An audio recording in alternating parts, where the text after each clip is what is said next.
The morning shift began like any other aboard the survey ship Harmony's Edge.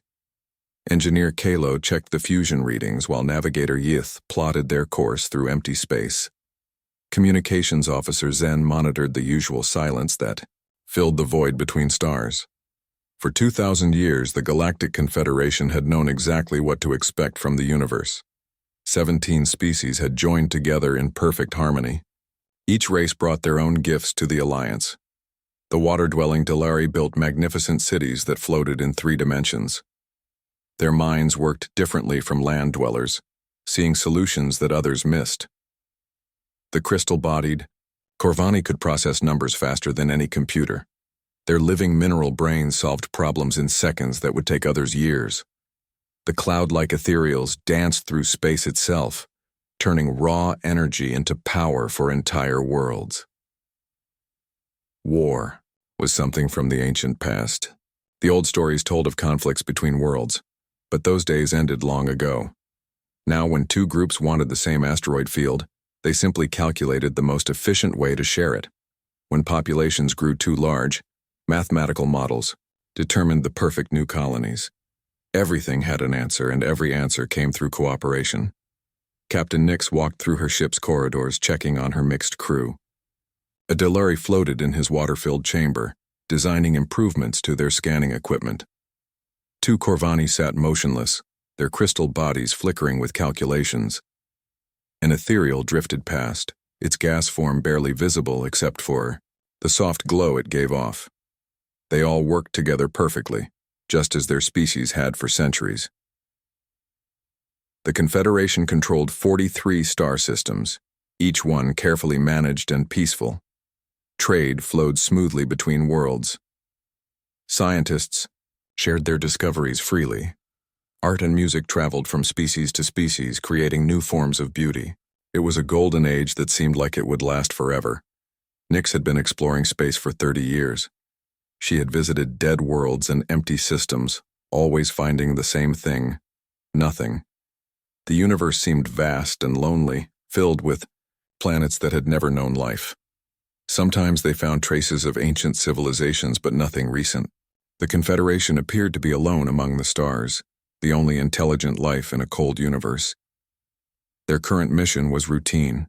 They were mapping the outer edges of Confederate space, looking for new worlds that might be useful someday. Most systems contained only lifeless rocks or gas giants. Occasionally, they found a planet that might support life, but it always turned out to be empty. The patterns were so predictable that the crew could almost guess what they would find before they arrived. That morning started differently when Zen suddenly straightened at his station. His large eyes widened as he stared at his readings. The Corvani's crystal body began flickering rapidly, a sign of confusion or excitement. He had been monitoring the usual cosmic background noise when something impossible appeared on his screens. "Captain," Zen said, his voice uncertain, "I am detecting structured signals." Nix moved to look over his shoulder. The display showed radio waves, but not the kind they were used to.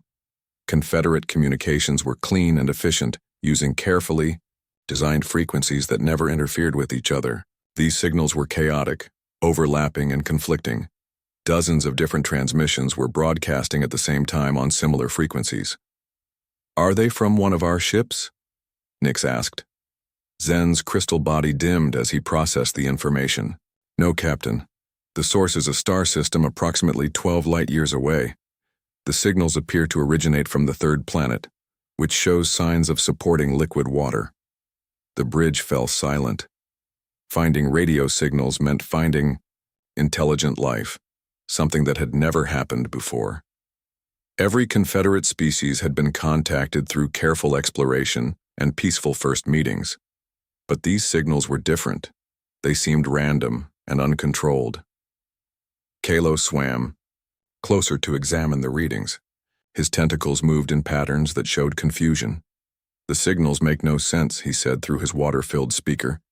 "They overlap and interfere with each other. No efficient civilization would broadcast this way." Yith began analyzing the source system. "The planet is small with a single large moon. It receives moderate radiation from a yellow star. The atmosphere contains oxygen and nitrogen. It should be capable of supporting carbon-based life. As they listened to the signals over the following hours, disturbing patterns emerged.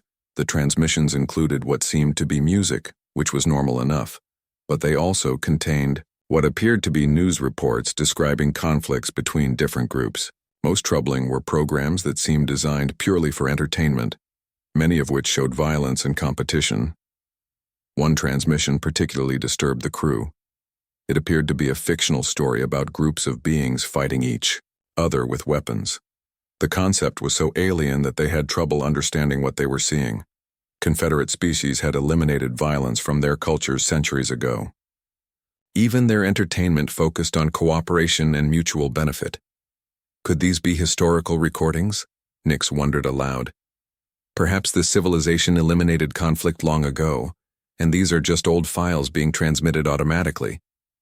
But the signals appeared to be current, with references to recent dates and ongoing events. More disturbing, many transmissions seemed to glorify individual achievement over group success. They spoke of competitions where one being won while others lost, as if this was somehow desirable. Zen isolated one transmission that seemed to be a news report. It described something called a war between two groups of the same species. The concept was so foreign that the translation systems struggled with it. According to the report, large numbers of beings were deliberately trying to harm each other over disagreements about territory and resources. The crew gathered to discuss their discovery. Never before had they encountered a species that seemed to thrive on conflict. Every Confederate member had evolved past such primitive behaviors. They had learned that cooperation always produced better results than competition.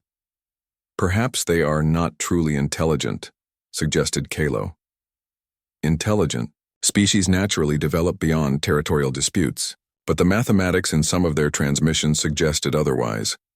These beings had developed advanced technology and complex languages. They had sent artificial objects beyond their own planet. Yet they still seemed to engage in behaviors that the Confederation had abandoned long ago. Nix made her decision. Set course for the source system. We need to understand what we have found. As Harmony's Edge turned toward the strange signals, none of them could imagine how this discovery would change everything they thought they knew about intelligence, progress, and survival. The galaxy was about to meet humanity, and nothing would ever be the same. Deep beneath the crystal spires of the capital world nexus, the Confederate Council chambers had remained unchanged for 8 centuries. The circular room housed representatives from all 17 member species, each in their specially designed environment. Today, for the first time in living memory, they faced a crisis that had no precedent in their careful records. Ambassador Thorne's crystalline form cast prismatic reflections across the chamber walls as he processed the data from Harmony's Edge. His Corviny mind worked through thousands of calculations per second, but the results made no logical sense. The radio transmissions from the third planet of the distant system defied everything they understood about intelligent development. The evidence is clear, Thorne announced, his voice carrying the harmonic tones that Corvani used for important statements. We have discovered a species that has achieved advanced technology while maintaining primitive social structures. Counselor, Drift, an ethereal whose gaseous form swirled with agitated colors, spoke through the chamber's energy field translators. Impossible. All our models show that intelligence naturally leads to cooperation. No species can advance beyond basic tool use while wasting energy on internal conflicts. The debate that followed revealed how unprepared the Confederation was for this discovery. Their protocols assumed that any new species would follow the same evolutionary path they had all taken. First came intelligence, then cooperation, then peaceful expansion into space. The idea that a species could reach the stars while still fighting among themselves was beyond their comprehension.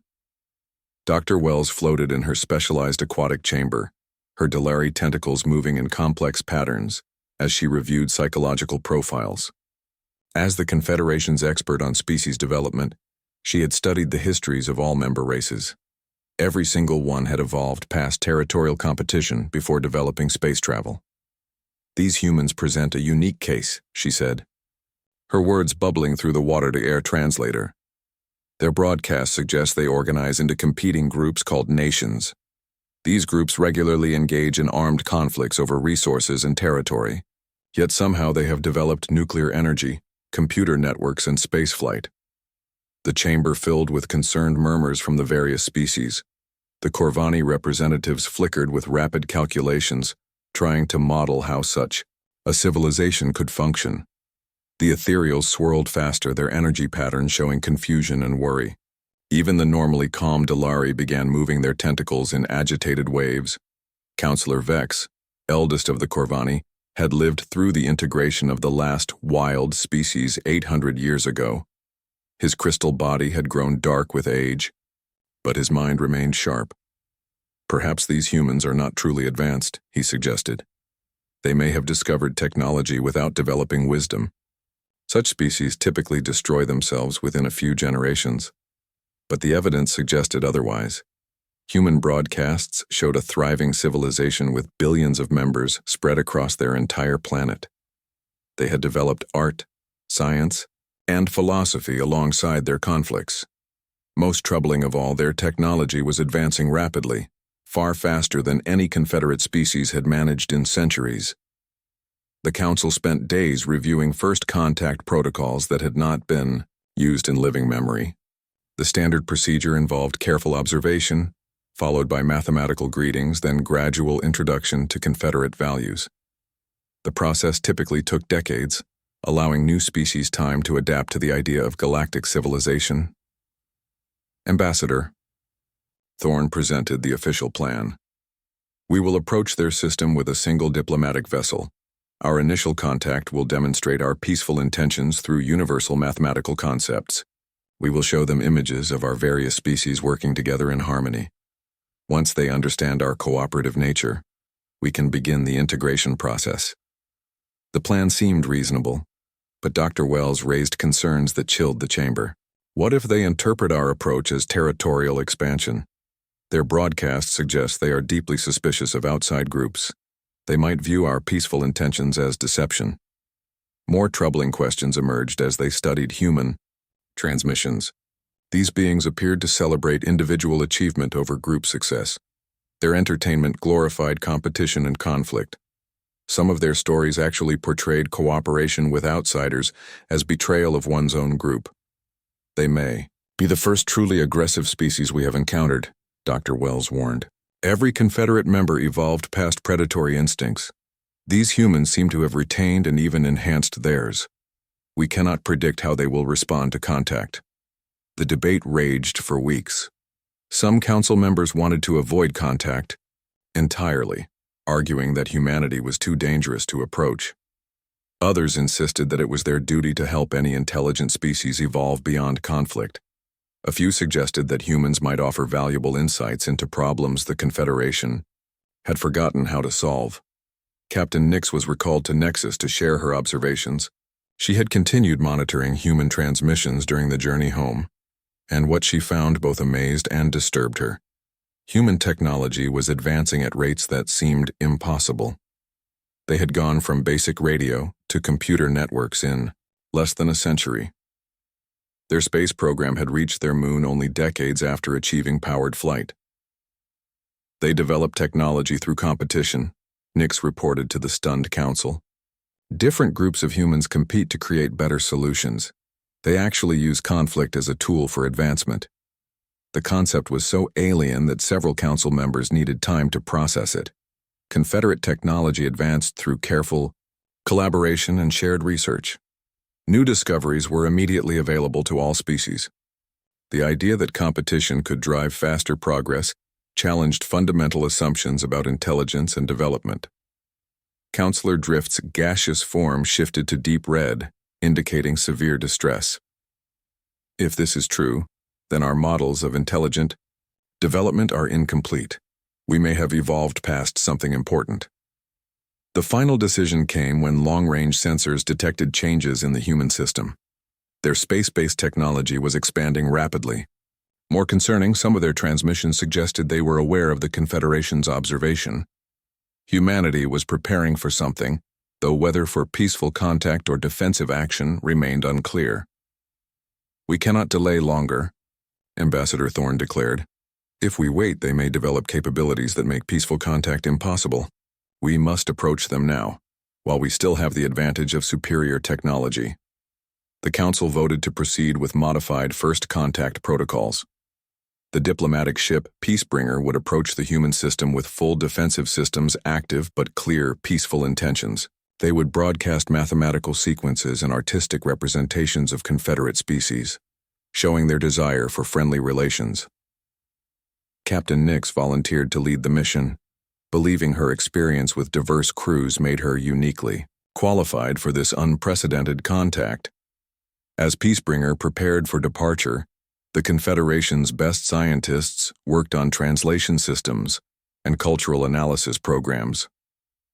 None of them suspected that humanity had been preparing for this moment since first detecting the Confederate ships. While the Council debated peaceful protocols, humans were already developing response strategies that would shatter every assumption the galaxy had made about intelligent life. The Confederation was about to learn that they were not the teachers in this relationship. They were about to become students, learning lessons that would transform their understanding of intelligence, progress, and what it truly meant to be alive among the stars. The silence in the Peacebringer's communication center was deafening. For 3 days they had been broadcasting their carefully prepared mathematical sequences toward the small blue planet, expecting no response for weeks or even months. Confederate first contact protocols assumed that primitive species would need time to understand and formulate replies to advanced mathematical concepts. Then the response came, and everything the Confederation thought they knew about intelligence crumbled in an instant.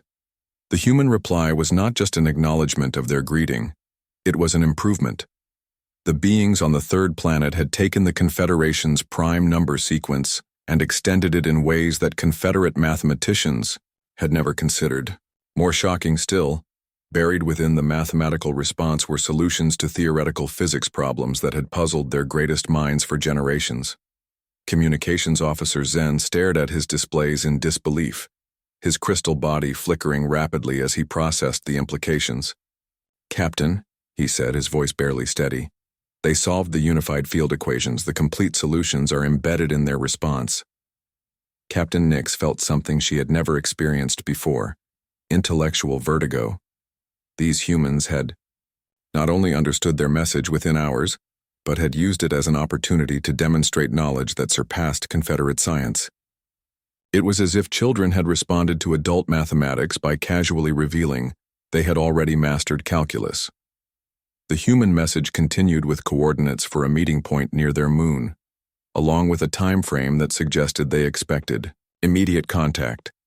Most disturbing of all, the transmission was followed by detailed scans of the Peacebringer itself, proving that humanity had been tracking their approach for far longer than should have been possible with their apparent technology level. When Peacebringer arrived at the specified coordinates, what they found defied all logic. Floating in the void near the human moon was a space station that had clearly been constructed in the weeks since first contact. The engineering was crude by Confederate standards, with obvious inefficiencies and unnecessary structural elements. But the speed of construction was impossible according to every model of technological development. How did they build this so quickly? Navigator Yith wondered aloud. Our most advanced construction teams would need months to assemble something this size. The answer became clear as they docked with the human station. Where Confederate technology emphasized elegant efficiency and resource conservation, human engineering focused on rapid deployment and redundant systems. Their station was overbuilt and wasteful, but it worked, and they had created it in a fraction of the time it would take any Confederate species. Commander Sam Rodriguez greeted them at the airlock, and Nix immediately understood why human transmissions had seemed so chaotic. The man radiated an energy that no Confederate species possessed. His eyes moved constantly, assessing everything around him. His body language suggested both confidence and readiness for action. Most unsettling of all, he smiled frequently, an expression that seemed both welcoming and predatory. "Welcome to Luna Station," Rodriguez said, his words automatically translated by their systems. "We've been looking forward to meeting you since we detected your ships 3 months ago." The admission that humanity had been tracking them for months sent ripples of concern through the Confederate delegation. Their stealth technology was supposed to be undetectable to primitive civilizations.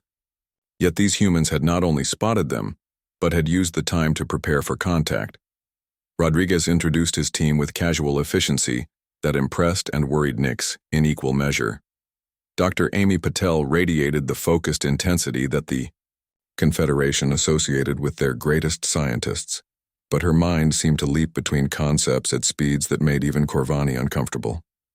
Engineer Tom Brooks examined their technology with an appreciation that bordered on hunger, clearly already thinking about how to improve and adapt their designs. Most disturbing was Colonel Lisa Hayes, whose very presence violated Confederate understanding of intelligent species. She was a military advisor, a concept that should not exist in an advanced civilization. Yet her calm competence and strategic thinking were immediately apparent. When she looked at the Confederate delegation, her eyes assessed threats and opportunities, with a calculating precision that made them deeply uncomfortable. The initial exchanges followed predictable patterns. Both sides shared basic information about their species and cultures.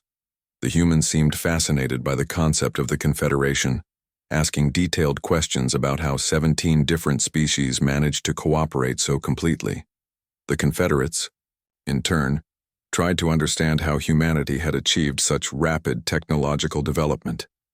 Then Dr. Patel made a casual comment that shattered the Confederates' worldview entirely. "It's amazing that you've maintained technological stability for so long," she said, reviewing their data on Confederate science.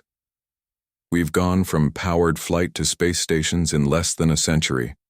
The competition between our nations has really accelerated development." Zen's translation systems initially flagged this as an error, but repeated analysis confirmed the impossible claim. Humanity had achieved more technological advancement in 100 years than most Confederate species had managed in 1,000. The implications were staggering. "Competition accelerates development?" Captain Nix asked, the concept so alien she could barely form the words. Commander Rodriguez nodded enthusiastically. "Absolutely.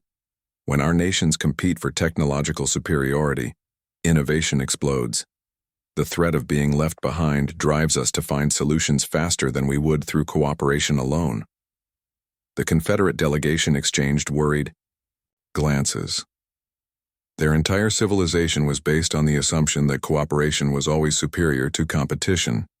Yet here was clear evidence that competitive pressure could drive advancement at rates they had never imagined possible.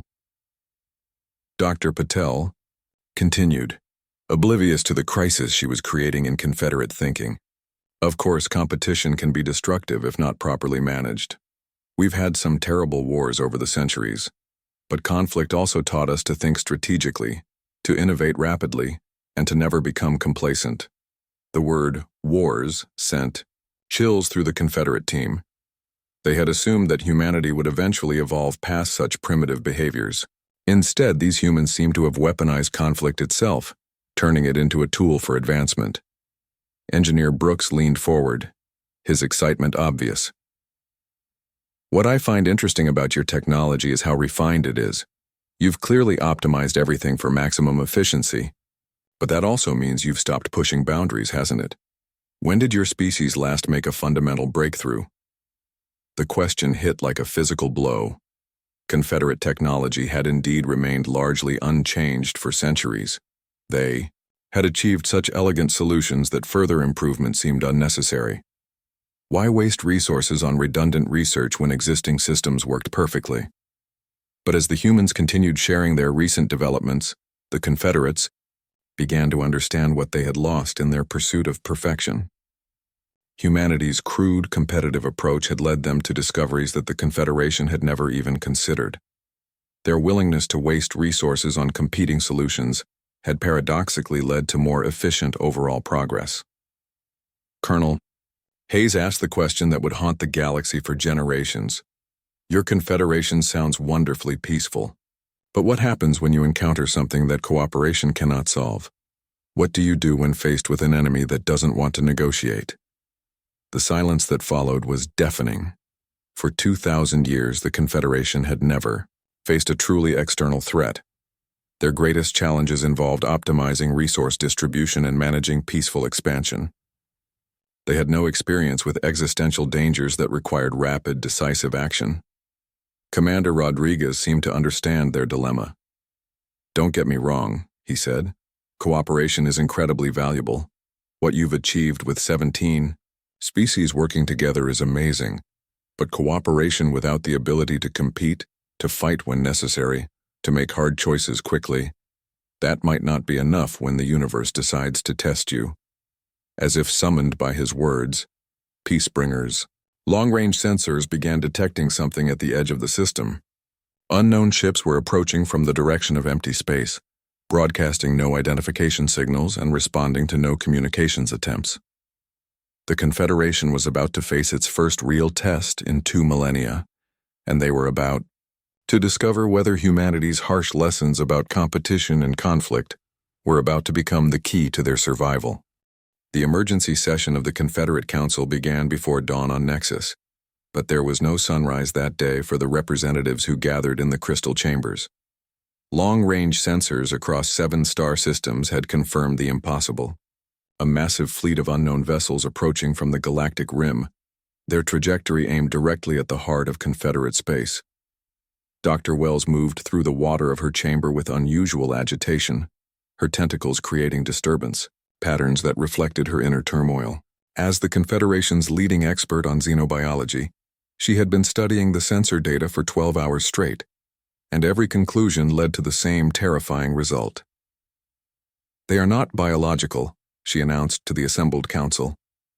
"The ships show no signs of life support systems, no variation in design that would suggest individual creativity, no communication attempts that indicate sapient thought.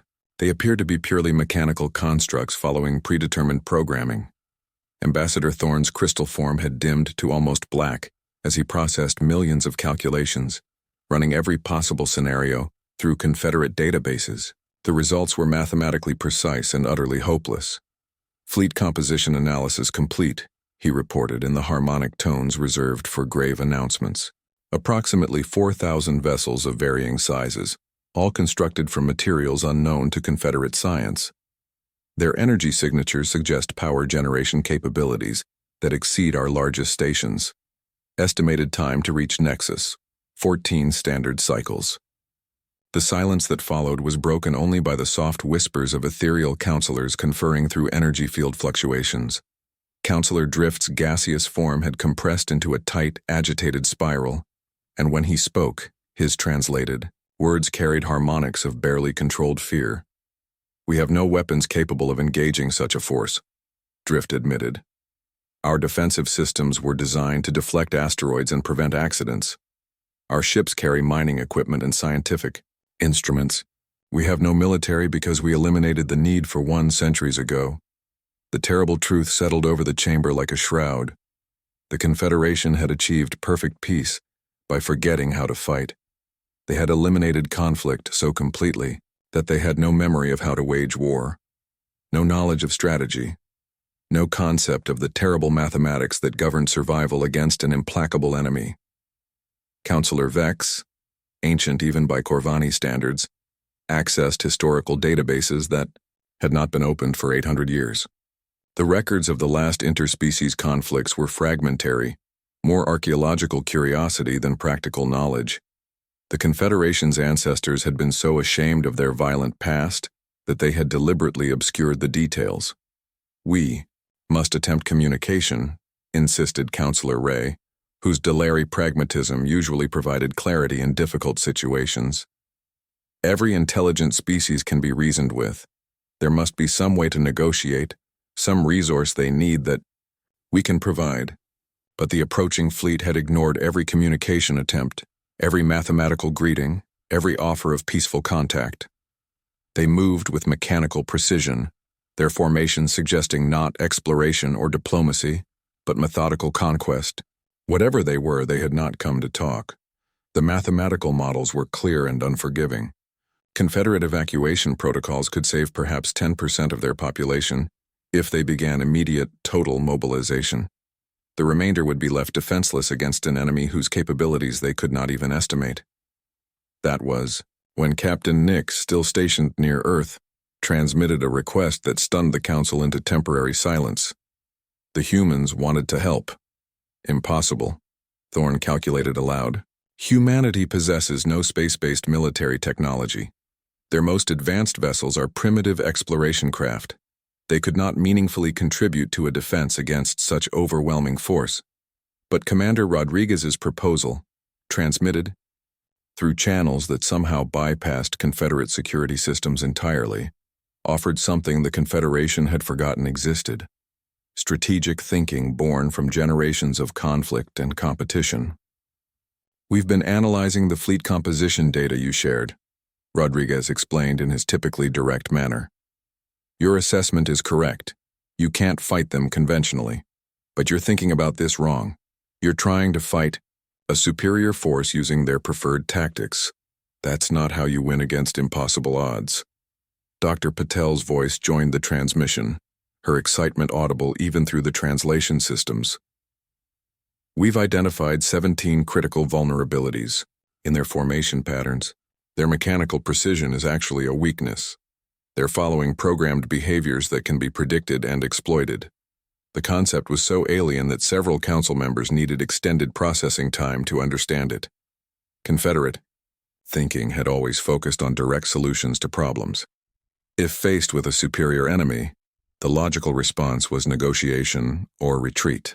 The idea of turning an enemy's strength into a weakness required a type of thinking they had abandoned centuries ago. Colonel Hayes provided the final piece of their proposal with military precision that made the Council uncomfortable. "We can coordinate a joint defense, but it has to be under unified command with authority to make rapid tactical decisions. Democratic consensus won't work when enemy forces are adapting in real time." The debate that followed nearly tore the Confederation apart. Giving military command to an outside species violated every principle of cooperative governance. Allowing humans to direct Confederate forces meant accepting that their peaceful evolution had been incomplete, that they had abandoned necessary capabilities in their pursuit of harmony. Counselor Drift's energy patterns flared with anger and frustration. "We would be admitting that 2,000 years of social progress was a mistake. That conflict and competition are superior to cooperation and peace." But Dr. Wells, studying the approaching fleet's trajectory, made a statement that crystallized their impossible choice. "The alternative is extinction. These mechanical constructs will strip our worlds of resources and convert them into more ships. They are not seeking coexistence. They represent pure consumption without conscience or negotiation." The vote came as Outer Rim colonies began reporting attacks from advanced scouts. The mechanical ships had no interest in conquest or communication. They simply began dismantling everything they encountered, converting matter into energy and materials for additional constructs. Ambassador Thorne cast the deciding vote with words that acknowledged the end of an era. "We asked what happens when cooperation cannot solve a problem. Perhaps it is time we learned the answer from those who never forgot the question." The message sent to Commander Rodriguez was brief and carried the weight of civilizational transformation. "We accept your terms. What do you need from us?" Rodriguez's reply came back within hours, along with detailed tactical analyses that revealed the depth of human strategic thinking. "We need every ship you have, every scientific advancement you can weaponize, and complete tactical coordination. Most importantly, we need your people to understand that winning this war will change who you are forever." As Confederate worlds began mobilization procedures that had not been used in living memory, the Confederation prepared to discover whether their peaceful evolution had been a golden age or a beautiful dead end. Humanity was about to teach them that sometimes survival required accepting the parts of themselves they had tried hardest to forget. The fleet of mechanical devourers continued its methodical approach, unaware that they were about to face something unprecedented: the combined knowledge of the galaxy's greatest cooperative civilization, guided by the strategic wisdom of its most competitive species. 18 months after the first Devourer scout ship had been destroyed over the Confederate rim world of Tau Sector, Dr. Amy Patel stood in what had once been the peaceful research center of Nexus, now transformed into the Combined Strategic Command. Banks of displays showed fleet movements across 12 star systems, while Confederate scientists and human tacticians worked side by side in ways that would have been unimaginable before the war. The transformation had been remarkable, and troubling in equal measure. Delari engineers, whose three-dimensional thinking had once been used for building floating cities, now designed combat formations that moved through space like schools of predatory fish. Corvani mathematicians calculated weapons trajectories and fleet coordination patterns with their crystal minds, solving logistical problems that human commanders could visualize but not compute. Ethereal energy beings had learned to weaponize their natural abilities, turning themselves into living power sources for weapons that burned with the fury of stars themselves. Final engagement status, announced Commander Rodriguez, now bearing the title of Supreme Allied Commander, a position that had not existed in Confederate history. His voice carried exhaustion, but also something the Confederation had never heard before in their leaders: the hard satisfaction of someone who had guided his people through an existential test and emerged victorious. The last Devourer ship had fallen 6 hours ago at the Battle of Nexus approach, destroyed by a combined human ethereal plasma bombardment that turned the mechanical construct into expanding gas and debris. The threat that had nearly ended galactic civilization was finally eliminated, but victory had come at a cost that no mathematical model could have predicted. Captain Nix, now Admiral of the newly formed Confederate Defense Forces, watched the celebration displays with mixed emotions. The victory parades on 17 different worlds showed beings who had been changed by the war in fundamental ways. Delari youngsters played games that involved tactical thinking and competitive strategies. Corvani scholars debated military history alongside mathematical theorems. Even the peaceful ethereals had developed concepts of individual heroism and strategic sacrifice.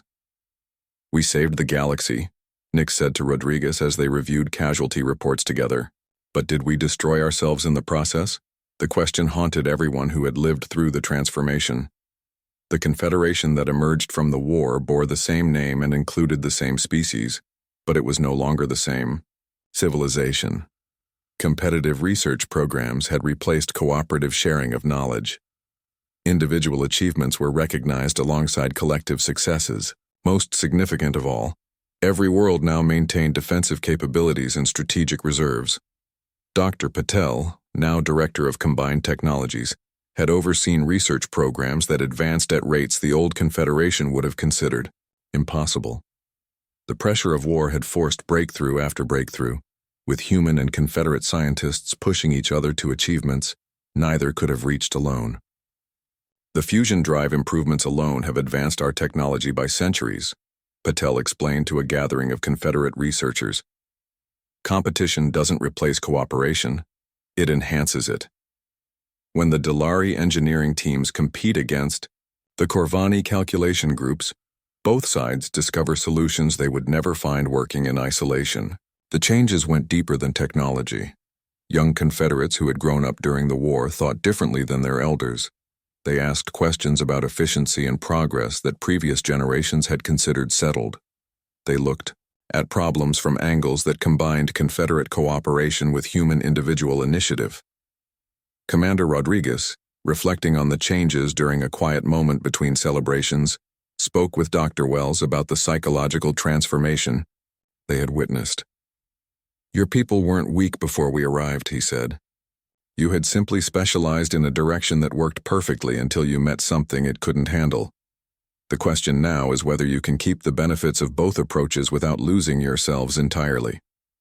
Dr. Wells, her tentacles, moving in patterns that showed both satisfaction and concern, had been studying the social changes across Confederate worlds. "We have become something new," she admitted. "We still value cooperation and peaceful solutions, but we also now understand that sometimes peace must be defended, that sometimes cooperation requires the strength to stand against those who would destroy it." The evidence of change was everywhere. The first mixed-species military academy had graduated its initial class. producing officers who thought in ways that no previous generation could match. Confederate colonies were expanding again, but now with strategic considerations alongside scientific ones. Art and literature across all species had developed new themes, exploring individual courage, competitive achievement, and the complex mathematics of survival. Ambassador Thorn, his crystal form now bearing permanent modifications from combat damage sustained during the war, had spent months recalculating the fundamental equations of civilization. His conclusions were revolutionary for a species that had believed social progress was a solved problem. We had achieved local optimization, he announced to the council. Our society was perfectly efficient for the conditions we had experienced, but we had sacrificed the ability to adapt to new challenges. Humanity taught us that inefficiency and conflict, properly managed, can be tools for maintaining evolutionary flexibility. The final ceremony took place on Earth, where representatives from all Confederate species gathered to witness the commissioning of the Horizon's Edge, the first vessel designed from the beginning as a joint human-Confederate exploration ship.